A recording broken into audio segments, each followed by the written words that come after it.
Welcome, everyone, to the Way, Truth, Life podcast. I'm your co-host, Olivia, and I'm here with my sweet husband, Jordan. Hey, guys.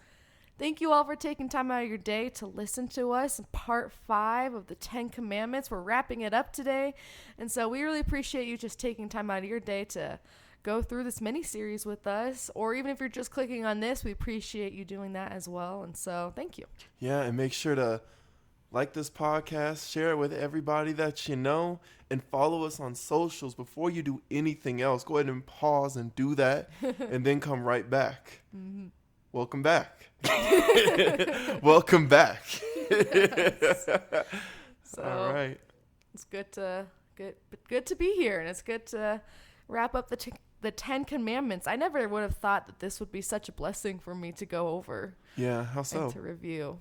I think, because I mean, it's commandments. So I sort of, when I first went into this, before we talked about it, I was like, oh, cool, okay. Talk about God's laws, like that's important. But I never realized just how much God loves me in it, you know, and how each one of them shows me how much he does care about me, you know? Right. And so, I don't know, I just feel blessed that I got to take time to really take time for each commandment, because I think it's easy to brush over. And so it's been good. I've really enjoyed it. But what about you? No, yeah, it's been amazing. I've loved this, just being able to sit down and really see how they all like connect. And just like what you said, how they all connect to what God wants and God's heart, you know, for us. And, you know, one thing I've learned about love over my life is love works in boundaries. True love has boundaries. That's good. Right? Mm-hmm. And God is love, and he shows his love by saying, hey, these are the boundaries. Right. Right? You love me this way. Anything outside of these boundaries is not loving God. Mm-hmm. And so, and when you look at it, most of the love that God tells us to have is towards other people. Right. He said, honor me. You know, this is how you honor who I am. That was 3 commandments, but the rest of the 7 are about other people, and one is specifically about us. Yeah. And so it's just interesting when you think about it, that that's how God loves us, that God's so selfless in how he loves, that he spends most of the time in these 10 commandments just showing how we are to love one another. Right. And saying like, hey, how you guys love one another is how you love me. So that's awesome.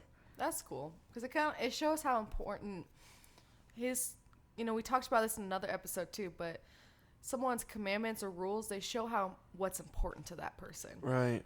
You know, and so all of these are about loving other people, and so, you know, that's important to God, is that we take care of each other and we love each other, you know? Absolutely. And of course that we love the Lord too. Yeah. And I don't think that's because he's like selfishly desiring, or I guess he's all I don't know, like it's not like a evil thing where it's like, yeah, it's all about me kind of thing. Right. I think it's more so that he knows what's best for us, and he wants to have a relationship with us. And so he knows that sometimes we just need to be told what to do, you know, in our relationship to love God, and what to do in our relationships to love each other. And so I just think it's a neat groundwork to set up society, you know. Right. And it would be cool. It would be neat if you were to ever just completely, if you could somehow start over society and just make laws based on these 10 commandments. Right. And if everyone was to follow them, I think the world would be a lot kinder and a lot more, I guess, just radical, not in a bad way like radical, but just totally different in how people take care of each other. Absolutely. So. Absolutely. I think that would shape society. That's what God wanted, was for societies to be shaped around this. And so I think even sharing that and just operating in it, because like we talked about last episode, it's one thing just to read through it and break down every single verse, and, you know, that's fun, and we could do that for 30 hours if we could, you know, but it doesn't mean anything if we don't apply it to our lives. And so what this is showing is, hey, apply these to your life and love God this way. And this is how you will see him, right? And if you don't know God, God's saying, hey, this is how I see you, right? I see you enough saying, hey, this is who I am, right? Now this is how you see me, Right? This is how you honor me. Don't look at the stuff I created. Don't look at the trees. Don't look at the rocks. Don't look at the waves. Don't look at whatever. Yeah. He said, honor me. Right? And don't look at other folks' gods either. Right? But honor me. Because I love you that much. Right. I created you. And I'm not here looking for you to mess up so I can punish. No, I will lead you back to me and show you how you love me. Right? It reminds me of something the prophet Dr. Phil said. Prophet Dr. Phil.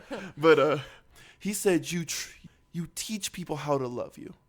And God is teaching us how to love him by saying, hey, this is how you honor me. Right. This is how you don't.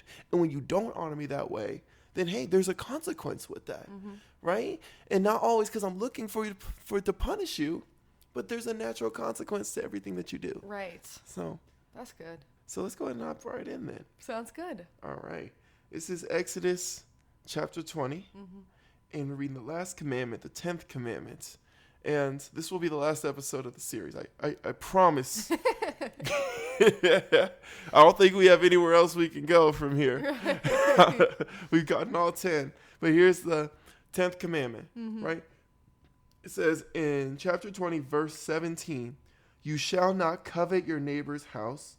You shall not covet your neighbor's wife, nor his male servant, nor his female servant, nor his ox, nor his donkey, nor anything that is your neighbor's. So we got to start out first by talking about the elephant in the room. What's covet mean? I think that's a word that we reread a lot. Oh yeah, thou shalt not covet and all that. And we don't explain that it's different than like stealing. Right. Or it's different from like lusting, a little similar, but different. Right. So you have a definition of how you want to break down coveting? Yeah. I would initially say coveting is desiring something that's not yours. Uh-oh. And so, but if you actually look at dictionary.com, it says, desiring to possess or have something.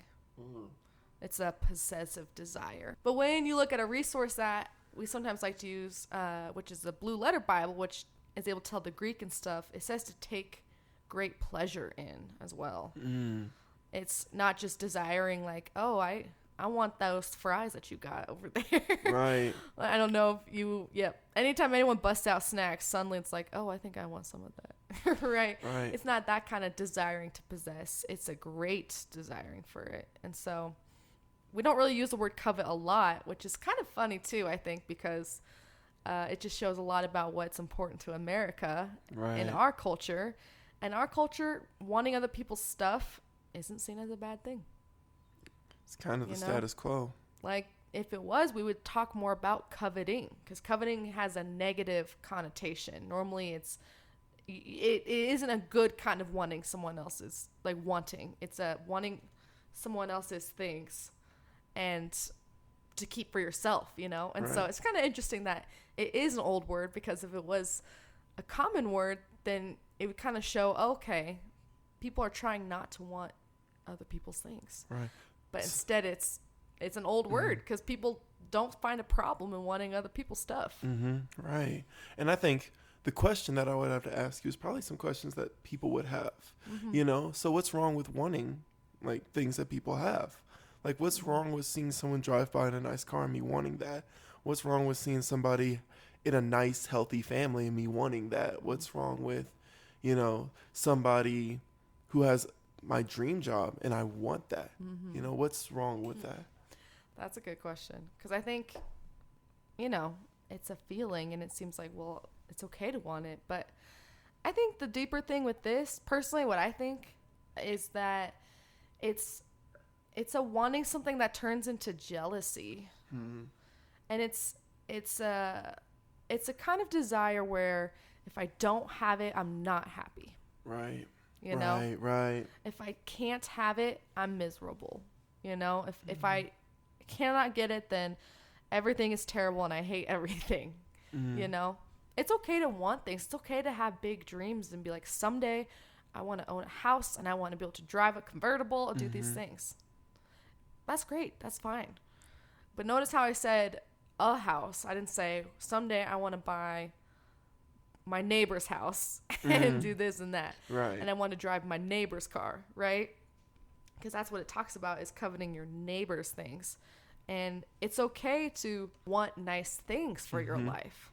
That's good. That means you're looking out and taking care of yourself. You know, it's okay to take care of yourself. It's okay to want nice things and all of that. But again, it's just that deep root that I won't be happy without it, because when you want someone else's things, not just having a nice house, not just having a good family, those are great things. And I hope everyone wants that. But wanting someone else's wife, that's kind of where the lust even comes in, or wanting someone else's car, that's a whole different topic. Right. I think, again, let me put another question, just because I feel like pushing today. Feel like pushing. So let's say, because what you were saying is coveting really comes to when you want something that you don't have that somebody else has for yourself, right? Not necessarily that you're stealing it, like I'm just going to take it, you know? Now, coveting can lead to stealing. Maybe that's something we talk about later, but it's not stealing, right? And you're saying really with the emphasis of, I want that for myself, right? What if, an example I think is really common that we see all the time. We see parents a lot of times who have a desire for their kids to go to college. Not just any college sometimes. They want to go to that college. Right. They want them to go to the college that has that program that can give them this. And they just almost push it on their kids, right? But they want that. They see this program. They see the kids that come out of the program. They see the parents that put their kids through that program. They're like, man, I want that for my kid. Right. And so they're walking around with like Yale University bumper stickers, Harvard University bumper stickers. Right. The kid don't even go to there. They still in high school. You know, they're a senior. And they're pushing like, oh, I just want that for them. I want that. Are they coveting the school? I would say yeah, because I think they could claim that it's for their kids, you know? Oh, it's just for my kids. I'm not trying to do that. But really, it's revealing that possessiveness reveals a deeper desire for that person. That clearly the parent wants the child to go on for something for their sake too, I think. You know what I mean? And so I would say it is coveting. And I love that you brought that up, because typically, I think when we think of coveting, for people who might be more familiar with the word, they might be thinking more of like people or like a neighbor's, like a specific person in your life that you might covet that, you know? But I love that example with Harvard and school and stuff, because that's coveting too. Even though it's not my neighbor's stuff, it is still something that someone has that you are desiring to possess for your own, you know? Absolutely. Which is just funny, because you might not, like we said, you might not think that's a bad thing. But I think, again, with this person, you know, and sadly, there are parents like that who just, their kids have to be the best at sports. They have to go to this college. They have to do these things, or else they just lose their minds and they just get so upset, you know? Right. And that just has some deeper issues, I think, that come from performance-based, that they feel they need to make up something in their life, and so they put it on their kids. But yeah, I think that is a form of coveting, and so that's cool that you brought that up, because I think we typically like to think of my neighbor Susie. You know, I want her car, but that wanting those things too, that's also coveting. Absolutely. It's an unhealthy relationship with stuff, right? And with people. That's what coveting is. That's the heart, and that's the crux of it. That's good. Right? If you desire something more than you desire God, if you desire something more than being content in what you have, then that's where it starts to get dangerous. Now, here's where the line is, because I do feel like there is kind of a thin line to it. It's hard. Because there is a level of, yes, you want to be in a better position. You want to be in a better situation, right? Even if you didn't grow up like in poverty or wherever, everybody wants to have a better financial situation than how they came up. That's just how it is. Absolutely. People want to deepen their education. They want to have a better knowledge of an area that they're really interested in more than what they used to have. They want to have a deeper relationship with people and relationships that look like certain people. Right. I was actually having a conversation with one of our church mamas today, and I was just talking about her and her husband's relationship. And, you know, she was saying, yeah, a lot of times people come up and say, wow, I want my husband to be exactly like your husband, or, you know, things like that. And they're like, well, there was, you know, you willing to go through the work that I had to go through? He's like, you want him now? You're going to have to deal with what he had to go through to get to where he is now. And so that's the thing with coveting, I think, too, is that it's easy to think, I want my neighbor's stuff. I want their stuff because of this. But you don't see the hard work and the effort and the challenges that are also there behind it. All you get to see is the glory and the good parts, you know? Because that's the thing that people care about. They care about the trophy. Right. They don't care about the work. Like, even when we look at sports, right? I know I bring it back to sports a lot, but you're a sports guy. I'm a sports guy. I love, fun. Right? People care about the trophies. When you look back towards all the history of the NBA, all the history of the NFL, you just see who won the trophy. They don't care about the season. That's People true. even say, the regular season doesn't even really matter. It's all about the playoffs. And it's all about what you did there. That's where your legacy is made. Because people don't care about the work it took to get there. Right. Bringing it even further behind the scenes, people don't care about the practices you had. They don't care about one practice that you had that was just mad competitive.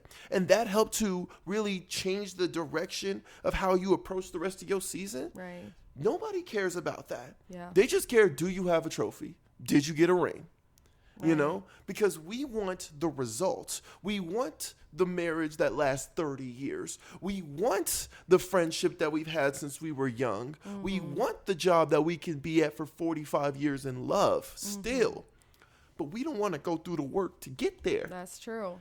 And there's work in everything that we do. There's work in everything that people have. Yeah. You know, and first question, what about billionaires who just inherited money, who were born with money? Understand something. For people who, I'm not speaking as a billionaire, maybe someone who is a billionaire and is listening to this podcast, first off, share. Maybe you have a better perspective than I do, but I have to take a potential just guess. Yeah. If I had some money, of how I would respond. But just because you have money doesn't mean that you are good at keeping money. That's true. There are folks who have inherited millions of dollars and lost it all. Yep. Because they're not good with their money. I mean, that's why people want money. Not as like, I want to be a millionaire so I can save it. Come on. You know? I want the interest is going to be so nice.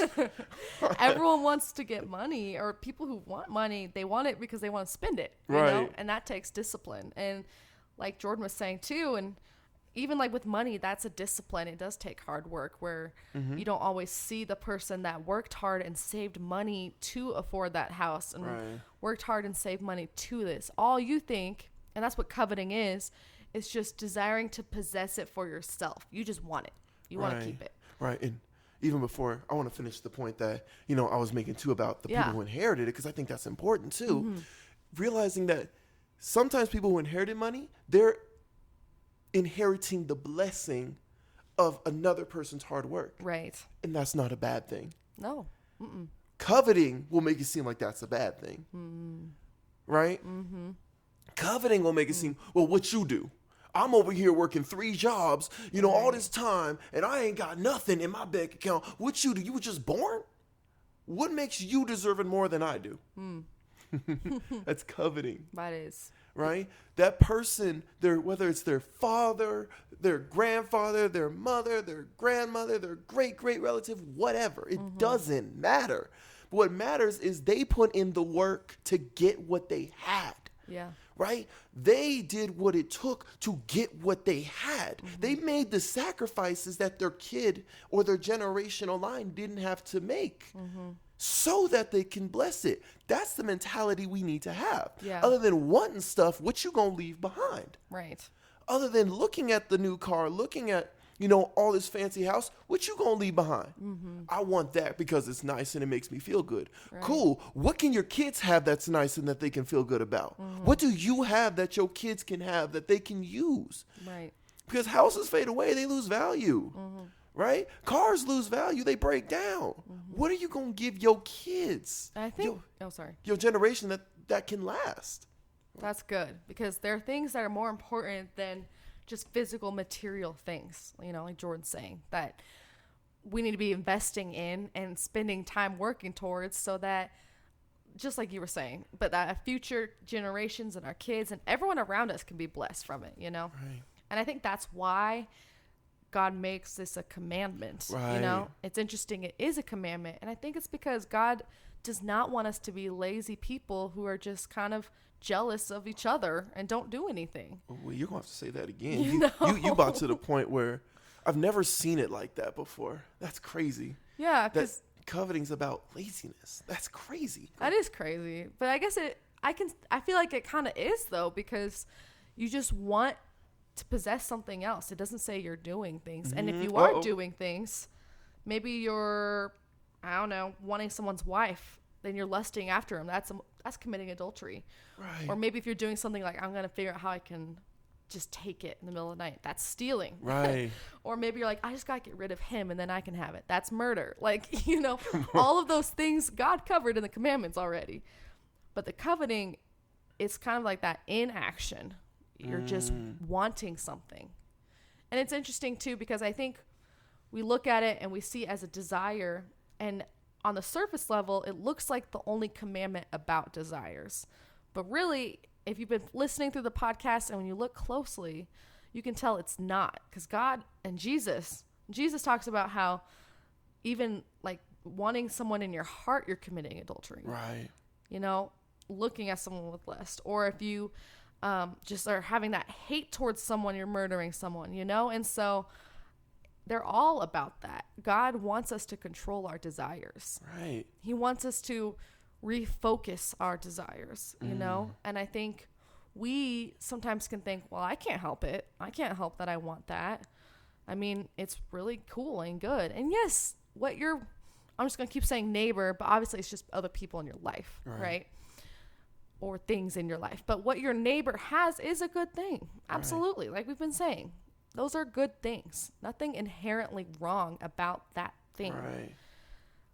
But what is just wanting and desiring and doing nothing about it, That's true. Like, and just wanting it and then just obsessively thinking about it.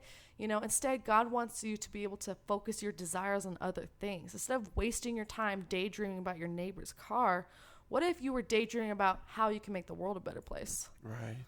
What if you were daydreaming about how you can help someone in your work environment feel loved? Right. Or what if you were daydreaming about how can I serve my husband so he feels cared for and seen?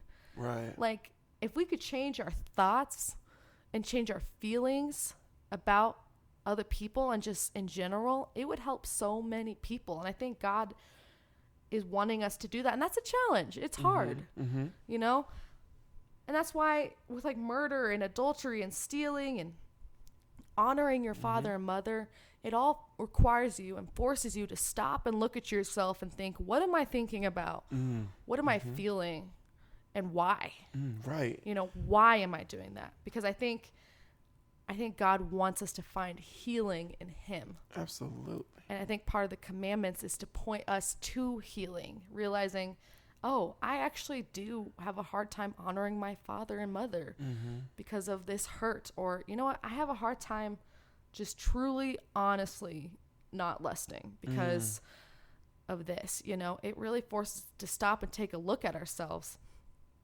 Not because of a shame thing, like you're the worst that you're thinking this and all of that, but instead it's because that's not who you are, and God doesn't want you to stay in that identity. He wants you to be the amazing person he made you to be, but you can't be that if you're constantly thinking about ways to benefit yourself and not loving other people. Right. Because as we know, one definition our pastor says about love is meeting other people's needs at your expense.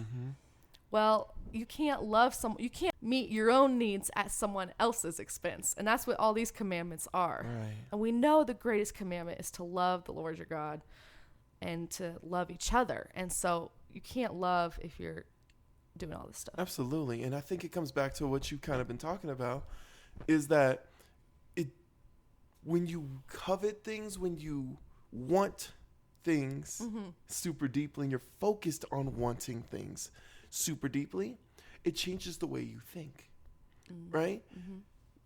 You talked about the inactivity, which inactivity is an action, right?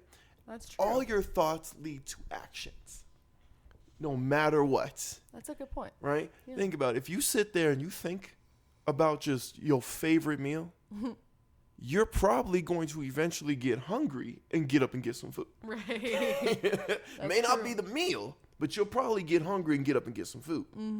Right? Because your thoughts directly affected what you did. Right? That's good. When you're looking at other people's stuff, when you're coveting after something else, eventually that's going to lead to an action, right? I know we've used stealing a lot of times, adultery, the same thing. You're coveting your neighbor's house, you're coveting your neighbor's wife, right? You're coveting your best friend's wife, your best friend's girlfriend, right? Boyfriend, whoever. And what that does is that leads to sin, right? Maybe it doesn't lead to you trying to pursue them, but it might lead to you going on OnlyFans and looking up something you ain't supposed to be looking at. Right. Yeah. All because you wanted something that you didn't have, right? And a story that comes to me when I think about this and think about the inactivity, or before I even get there, a lot of times, like with this inactivity, it comes from comparison, right? Yeah. Coveting in and of itself is comparison. I think you said that earlier. And That's good. how many times have we been inactive because we've compared ourselves to somebody? Oh, I get help, but I'm not as brave as this person is. Right. Oh, I would work on my marriage, but I just don't have as much patience as this person does. Or I came from a messed up family, and this person has such a good family. You want to know? Like I hate to be the one. I don't hate to be the one to tell you this, but if you've heard this from nobody else but me, I'm really sorry. Your circle has done you a disservice. It doesn't matter. It doesn't matter. Better way I can say is, so what? Right. So what you didn't grow up in the model family? So what you didn't have a lot of money coming up? So what you have this mental thing going on? So what you have all this family baggage that you're carrying? So what you're not educated? What you gonna do about it? Who cares? That there's always gonna be someone smarter. There's always going to be someone richer. There's always going to be someone who came from a doper family. Right. That's just how the world works. Yeah. But you don't know what they had to go through to get there. You don't know the demons that they fighting every night. You don't know. You just see the results. So if you're going to sit there and be inactive and do nothing about it and then complain, who are you serving? Oui. So I want to give a story of someone in the Bible who didn't do that, right? So in the New Testament, there were people who were coming up to Jesus, right? And they were giving all kinds of offerings to him. People with money, y'all, like money. People were bringing up like gold and jewelries, and just at this point, looking at the person next to him and flexing. You give 100, I'll give 200. Well, I'll give a stack. It's like, bro, I got a whole truck of stacks right back here for Jesus. Yeah. They're just flexing their money and their wealth. And there's a widow that comes in. And again, understand the times, right? Widows were the lowest of the low. They were the lowest in society, just in terms of status. If you weren't married, your status was incredibly low, especially if you're a woman. Right. Right? And she didn't have much. She had 2 pieces of coin that pretty much equated to about half a cent. She didn't have much. And she's walking in this room where all these people are, taking off their jewelry and giving it to Jesus. Right. And people walk around in fancy robes. And imagine she's just in these tattered clothes, hair all messed up, put in a bun because she got work to do. And she's in this room, and she goes up to Jesus and she sees this tray of all this magnificent stuff that she knows she can't afford. And most of us would see that and we'd be like, this ain't for me. Right. I can't compete with that. I can't do what they do. Or I want that. Right, I want that. And so either you'll walk out or you'll try to do something to get that. Because that's just where we go. But instead, she said she gave all she had. She said, this right here, it may not look like what they got, but this is what I got. Right. And God, Jesus, it's all about you anyway. I'm going to give you all I have. Mm-hmm. And what she did pleased Jesus so much that he had to stop everybody and say, hey, hold up now. Y'all trying to give your pearls, but y'all just missed it. Right. This person gave all she had. And she has the most faith. She gave the most. Yep. In spite of everything that everybody else had, because she gave all she had. Mm-hmm. She didn't look around and compare people who were giving out of abundance. She gave all she had. Right. And so don't look around at the people who are doing things in abundance, right? If anything, you should be grateful for them. I'm glad that we have healthy human beings out there. Do you want to be in a world? Do you truly want to be in a world where everybody's like you? Like, in terms of everything, it's good to have people to look up to. It's good to have people to, look at and mentor you. Right? That's okay. It's okay to have a poster of a person. For athletes, for example, it's okay to look at the athlete and be like, man, Kevin Durant has a dope game. Mm-hmm. That's okay. Right. If everybody had the same kind of skill of basketball that you did, there'd be no NBA. It'd be kind of whack. Yeah. And so it's really just getting out of that comparison trap and really just taking what you have and giving it to Jesus. Absolutely. And using it for the greater good. Because coveting is just so focused on taking what someone else has for yourself, right? And that story you told is the exact opposite of coveting. Coveting is about wanting something for myself. And in that case, that lady wanted something she had to give away. Come on. Right? Come on. Because coveting is all about take. I want this. I want to get this. I want to take this. And the exact opposite of that is giving it away. Right. What you have, what is valuable to you, giving that away. And so I love that story you shared. Or I guess I should say I love that happened in the Bible. Right. Because that's how you fight it. That's how you fight coveting. And you might not think, well, I love my husband. I love my wife. And I'm so happy with my kids. I have a pretty messed up car, but I love my car. I'm not coveting. Well, good. I mean, I'm glad that you're not for that areas. But maybe there are other areas in your life where you might not even realize it, but you really, really want something. And you would do just about anything to get it. And by anything, I mean push people out of the way. Right. Step on people. Hurt people to get it. Right. And that's where the widow story comes in, because it's like this thing you really want, something that's really important to you. Like, would you be willing to give that away? Like, maybe for you, yeah, like I said, it's not something like the wife or the car and all that, but maybe you just really want status. You just want to be a high status, whether that's